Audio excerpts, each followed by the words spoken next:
Hi hello I'm doctor Niloufer అండి. నేను యూట్యూబ్లో హెల్త్ గురించి, లైఫ్ స్టైల్ గురించి అండ్ మోటివేషన్ గురించి చాలా వీడియోస్ చేశాను. ఇంతకుముందు మీరు నా వీడియోస్ చూడకపోతే వెంటనే చూడండి అండ్ లైక్ చేసి ఖచ్చితంగా సబ్స్క్రైబ్ చేసుకోండి. ఇవాళ మన టాపిక్ అయితే పోస్ట్ ట్రామాటిక్ స్ట్రెస్ డిజార్డర్ అనే ఒక మానసిక సమస్య గురించి. మరి మనం టాపిక్లోకి వెళ్ళిపోదాం. పోస్ట్ ట్రామాటిక్ స్ట్రెస్ డిజార్డర్ అంటే PTSD అంటాం అనమాట దీన్ని. ఇదేంటంటే ఒక మానసికమైన సమస్య. ఇది ఎందుకు వస్తుందంటే ఏదైనా ఒత్తిడికి లోనయ్యే ఒక భయంకరమైన సంఘటన దగ్గర నుండి చూసినప్పుడు కానీ, లేకపోతే అలాంటి సంఘటన మనకి దగ్గర వ్యక్తులకి కానీ లేకపోతే వాళ్ళకి కానీ జరిగినప్పుడు, అలా జరిగినప్పుడు వాళ్ళకి అవి పదే పదే గుర్తుకు రావటము, తర్వాత అవే పీడకలలుగా రావటము, ఫ్లాష్ బ్యాక్స్ లాగా రావటము, వాటిని మర్చిపోవటానికి, గుర్తు తెచ్చుకోకుండా ఉండటానికి ప్రయత్నించినా ఎక్కువగా గుర్తు రావటము, దానివల్ల తీవ్రమైన ఆందోళనకు గురవటము వాళ్ళు, ఇలా జరుగుతుందన్నమాట దీంట్లో. అయితే ఇలాగా ఎన్ని రోజులు ఉంటుందంటే కొన్ని నెలల నుంచి 1-2 సంవత్సరాల దాకా ఇలాగా ఉండవచ్చు. అంటే ఈ సంఘటన జరిగిన 3 నెలల లోపల ఇది కనబడవచ్చు అనమాట ఇలాగా.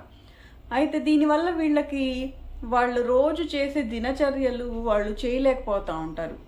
ఎందుకంటే వాళ్ళకి ముఖ్యంగా ఈ సంఘటనకు సంబంధించిన జ్ఞాపకాలు అనేవి పదే పదే వస్తూ ఉంటాయి. అంతేకాకుండా అవే కళల రూపంలో వస్తూ ఉంటాయి.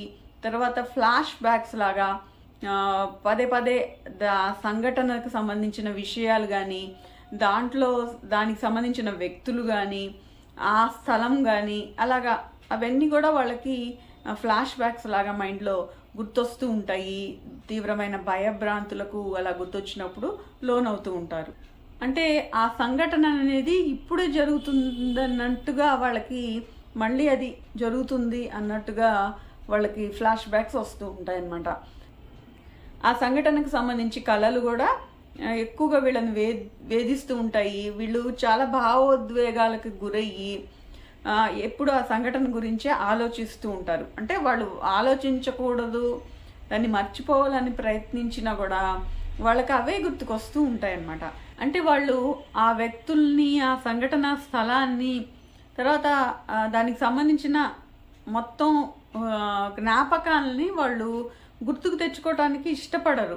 అయినా కూడా వాళ్ళకి ఏంటంటే వాటిని వాళ్ళు అవాయిడ్ చేస్తూ ఉంటారు. అయినా కూడా వాళ్ళకి గుర్తొస్తూ ఉంటాయి, తీవ్రమైన భయభ్రాంతులకి గురవుతూ ఉంటారు. తర్వాత వీళ్ళు ఈ నెగిటివ్ ఆలోచనలతో వాళ్ళకి ఎప్పుడు కూడా భయంగా, దడగా, తర్వాత ఏమో ఒక్కొక్కసారి సిగ్గుగా, కోపంగా, ఇలా రకరకాలుగా వాళ్ళు మానసికంగా వాళ్ళు సఫర్ అవుతూ ఉంటారు. మానసికంగా వాళ్ళు ఒత్తిడికి గురవుతూ ఉంటారు. అయితే వీళ్ళు దానికి సంబంధించిన ముఖ్యమైన విషయాలను కూడా గుర్తు తెచ్చుకోవడానికి అసలు ఇష్టపడరు అనమాట. మర్చిపోయినట్టు అనుకుంటూ ఉంటారు. దానికి సంబంధించి ఎవరైనా అడిగినా కూడా అది డిస్కస్ చేయడానికి వాళ్ళు ఒప్పుకోరు అనమాట, ఇంట్రెస్ట్ చూపించరు. అంతేకాకుండా వాళ్ళ కుటుంబ సభ్యులతో కానీ, ఫ్రెండ్స్తో కానీ, వాళ్ళతో కూడా వీళ్ళు ఏమీ విషయాలు చెప్పుకోకుండా ఒక చోట మౌనంగా ఉండటము, ఎప్పుడు కొంచెం ఏదైనా జరిగినా కూడా ఉలిక్కి పట్టము, అలాంటి ఆ సంఘటనను గుర్తు తెంచుకొని వణికిపోతూ ఉండటము, దడగా ఫీల్ అవటము, భయభ్రాంతులకు లోనవటం, ఇలాగా జరుగుతుంది. ఎప్పుడు భయంతో ఏదైనా ప్రమాదం పొంచి ఉందేమోనని వాళ్ళు భయపడుతూ ఉంటారు. అంతేకాకుండా వాళ్ళు పాజిటివ్గా ఆలోచించలేకపోతారు. తర్వాత అందరితో కలివిడిగా ఉండలేకపోతారు. ఇంతకు ముందు ఇష్టమైన పనులు కూడా వాళ్ళకి ఇప్పుడు ఇష్టంగా ఉండవు అనమాట. ఏమి చేయాలని అనిపించదు వాళ్ళకి. అయితే ఇలాంటి మానసిక పరిస్థితి వల్ల మగవాళ్ళలో అయితే వాళ్ళు తాగుడుకు బానిస అవటము, లేకపోతే నిద్ర పట్టకపోవటము, ఇలాంటివి కూడా జరుగుతూ ఉంటాయి వాళ్ళకి.